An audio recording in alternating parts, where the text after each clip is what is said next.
Hello. So today we're going to be beginning a new topic, one that I am incredibly excited about because it's one of the things that I think is super cool, and it's called abstract algebra. Now we can get into the details of what abstract algebra is and blah blah blah, but basically it's trying to say you have all these sorts of different algebras. You have linear algebra, you have regular algebra that you learn in high school, you have complex algebra, all sorts of different algebras. What's the common link? What defines an algebra? What even is an algebra? So we're going to get into some of the nitty-gritty details of what an algebra really is and the theory behind it. So the first thing that you should learn when you're trying to learn algebra is set theory. And set theory was the first video series that we covered on this topic. So I'd suggest going back and watching that if you're not familiar with what set theory is. But the second thing after that is learning what an operation is. Now, operations aren't particularly relevant for most of the classes at NJIT, so we're only going to be doing a brief video on it.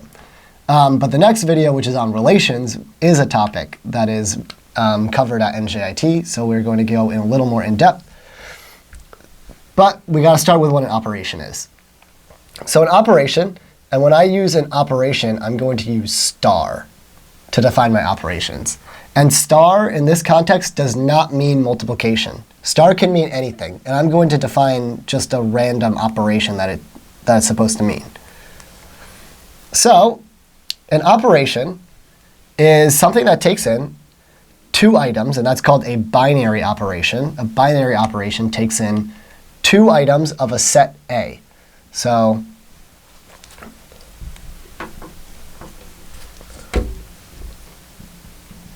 given a set A, a binary operation star on A is, or it must be, so must. So these are the rules. We're going to go through the rules of what makes an operation an operation. So it must be defined for all pairs A comma B inside of A cross A.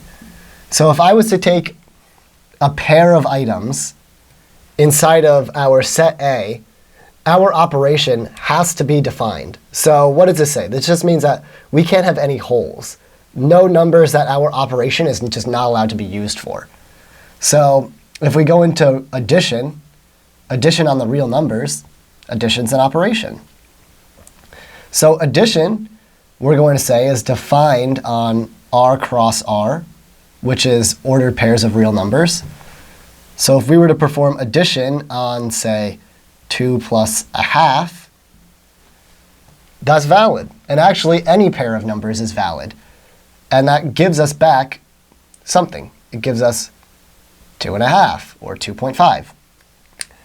And this leads us to our next big property, which says for all pairs inside of A cross A star B must be inside of A. So this is saying that, and this is called closed. That's a terminology, closed.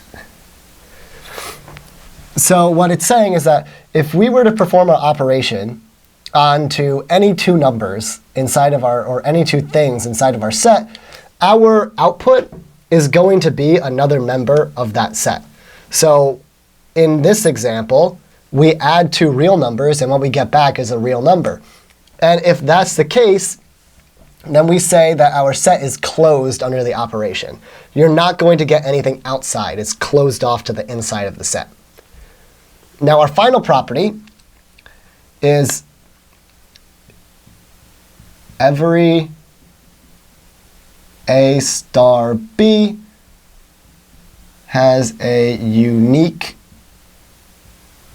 value. So if I was to do 2 plus 2, I'm going to get 4. I can't get 4 or 5 or 6. There is only one value associated with 2 plus 2. And that's what an operation is. It's pretty simplistic. And I get this definition of operation from Pinter's book of abstract algebra. It's a wonderful book. Some people define what an operation is a little bit differently, so that's why I'm signifying that this is where I'm getting this book definition from. But it works pretty well. Now, we can even define a couple of other things that are useful for operations. So say we have our set A, and we have a pair A, comma, E. And this letter E, you might be wondering why we're choosing an E. It's just notation. And say that A star E is equal to A. If that's the case, then we call E the identity element. For example, in addition, 0 is our identity. So 1 plus 0 is equal to 1. And actually, it doesn't matter. Anything plus 0 is equal to anything. So 0 is our identity element. Now, say we had A, comma, B. And we take A star B, and we get back our identity. Well, in that case, we say B is the inverse of A. So if we use our example of addition, if we have 2 plus minus 2, because addition is just or subtraction is just addition of negative numbers, then we get back 0. So 2 is the additive inverse of, negative 2 is the additive inverse of 2. And with that, you actually have all the knowledge you need to build up some of the results of abstract algebra. So let's just go through a quick example to say that you really can define anything to be define anything to be your operation.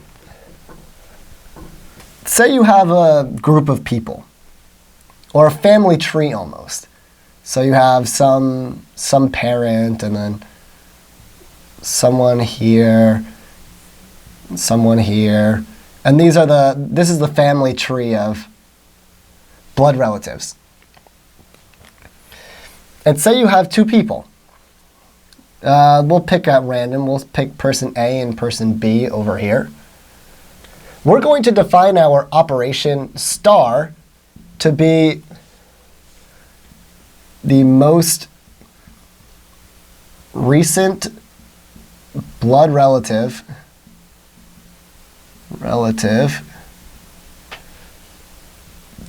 2 people have in common.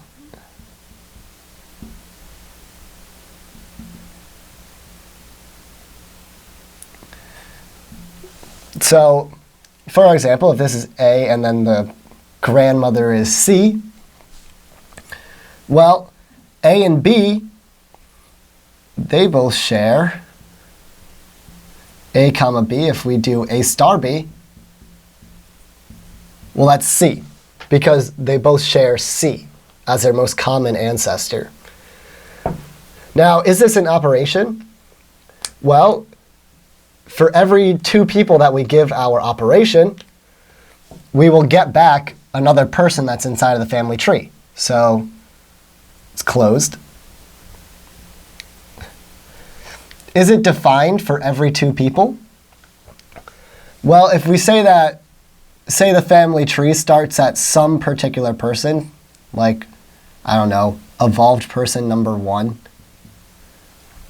if you choose that person and someone else, you'll just come back with this person themselves. So if we make sure that there are no holes in the argument, any 2 people in the family tree will have someone in common. So define for all pairs. For all pairs of people, it's defined. And then the last question is there a unique person attributed with each operation? And well, because we say most recent, there must be a unique person.